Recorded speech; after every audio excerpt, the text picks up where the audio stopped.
come to Duluth and everybody thinks you come over the hill and immediately you see Lake Superior. And you have the lake walk, and everybody focuses on the majesty of Lake Superior. But really, for folks who live here, they realize that perhaps as important or maybe more is the St. Louis River Estuary. It's an amazing place. This is another part of our city. It's a vibrant part of our city that is often overlooked. I'd like to see the appreciation for the resource we have here. The recovery of the St. Louis River is important because it's all about quality of life. This is where we live and we recreate. It's important for people to come and enjoy the river and have a safe and healthy environment to come to. It's part of our job to educate folks and let them know, tell the story that, that the river is coming back. The people that live in this community, I think, like myself, have come to know and appreciate the St. Louis River Estuary for what it's worth, and are committed to trying to make it better.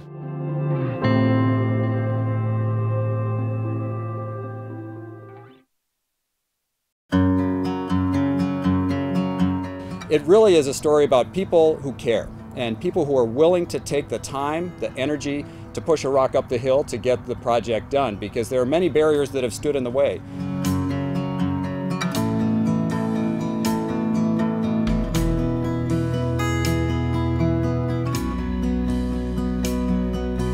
You realize you don't get an opportunity very often to go back in time. We have a rare opportunity right now to go back, kind of reclaim, restore, and readdress some of the wrongs that were done over 100 years ago. Why do we care?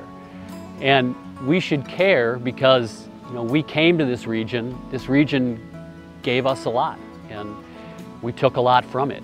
And now the descendants of the folks that first came here and extracted the natural resources and made the money and developed this region into what it is now, the descendants are left with, you know, a legacy.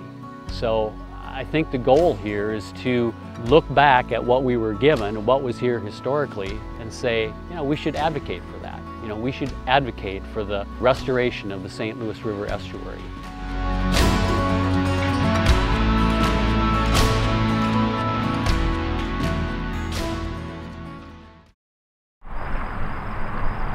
The St. Louis River area of concern, it was an area that was identified through the Great Lakes Water Quality Agreement as a special area that needed cleanup because of water quality issues. The focus of the existing AOC process is to really clean up contamination as well as restore lost habitats. We're just beginning the recovery of the St. Louis River. We've done a lot of the planning, we've done a lot of the organizational work that needs to be done, but now we really have to start the heavy lifting for the recovery of the St. Louis River. So we're just to the point of starting the actual construction of many of these projects that have been in the design stages for maybe the last 3 or 4 years. So we have about 25 projects, on-the-ground projects, that need to be completed to get the AOC delisted. We've set an aggressive timeline of getting all these actions completed by the year 2020. So we're on the path now to get these projects designed and, you know, get the internal capacity ramped up so that we have, you know, boots on the ground.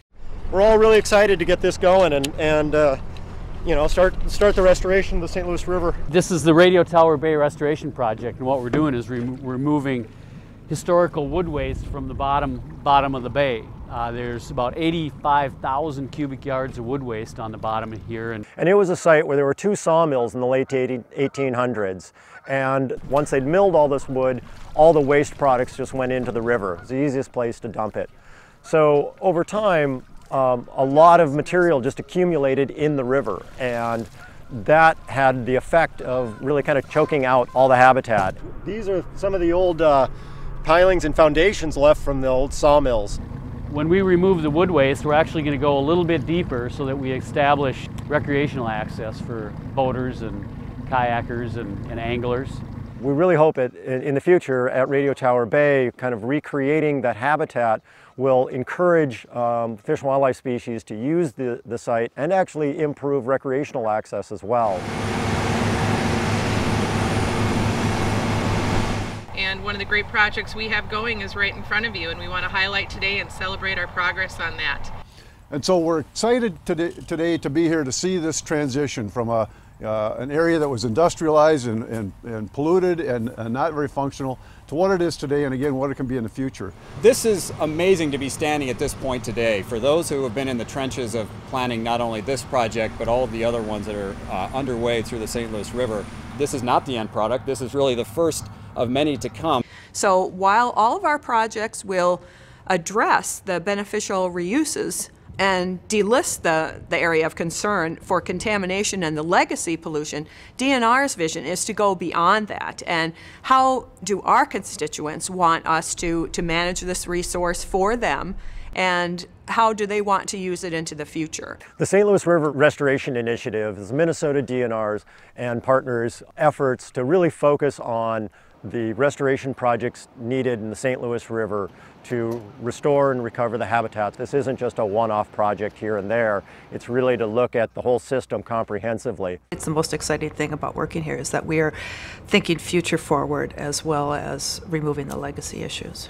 And so that's what we're looking at, is beyond we clean it up, well then how can we improve it? And we're looking at betterment and improvement and not just do good enough. We're looking for better. And I think we can do better.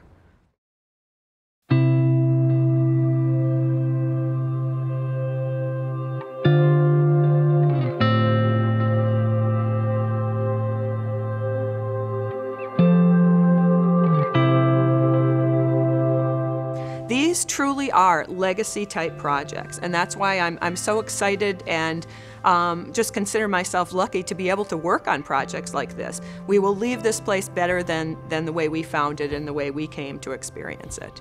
We're here doing good work and accomplishing things that'll lead to the restoration of the natural resources.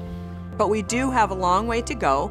There's still lots of legacy contaminants around the estuary. We know of hot spots. What's needed to finish the recovery of the St. Louis River is we need the funding support to make sure we can do the projects at the scale that they need to be done.